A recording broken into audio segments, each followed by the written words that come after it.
or the taste of coffee, you feel those parts of your brain being active the way that I'm feeling my palm being touched, right?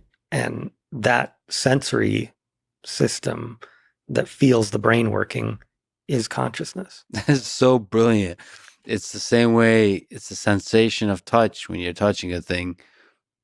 Consciousness is the sensation of you feeling your brain working, your brain thinking, your brain perceiving. Which isn't like a warping of space-time or some quantum field effect, right? It's nothing magical. People always want to ascribe to consciousness something truly different. And there's this awesome long history of people looking at whatever the latest discovery in physics is to explain consciousness, because it's the most magical, the most out there thing that you can think of. And people always, want to do that with consciousness. I don't think that's necessary. It's just a very useful and gratifying way of feeling your brain work. And as we said, it's one heck of a brain. Yeah. Everything we see around us, everything we love, everything that's beautiful came from brains like these. It's all electrical activity happening inside your skull. And I, for one, am grateful that there's people like you that are exploring all the ways that it works and all the ways it can be made better. Thanks, Matthew, Lex. thank you so much for talking today. It's been a joy. Thanks for listening to this conversation with Matthew McDougall.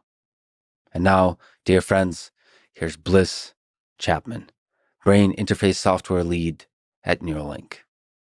You told me that you've met hundreds of people with spinal cord injuries or with ALS, and that your motivation for helping at Neuralink is grounded in wanting to help them. Can you describe this motivation? Yeah.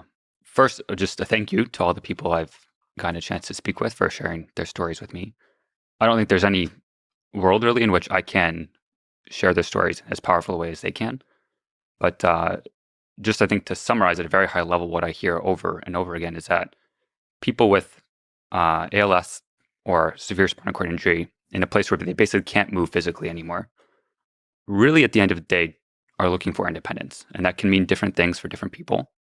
For some folks, it can mean the ability just to be able to communicate again independently without needing to wear something on their face, without needing a caretaker to be able to put something in their mouth.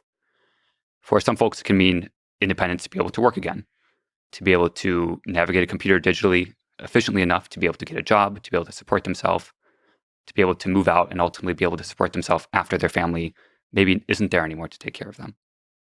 And for some folks, it's as simple as just being able to respond to their kid in time before they, run away or get interested in something else. And these are deeply personal and sort of very human problems. And what strikes me again and again when talking with these folks is that this is actually an engineering problem. This is a problem that with the right resources, with the right team, we can make a lot of progress on. And at the end of the day, I think that's a deeply inspiring message and something that makes me excited to get up every day. So it's both an engineering problem in terms of a BCI, for example, that can give them capabilities where they can interact with the world. But also on the other side, it's an engineering problem for the rest of the world to make it more accessible for people living with quadriplegia. Yeah. And actually, I'll take a broad view sort of lens on this for a second. I think I'm very in favor of anyone working in this problem space.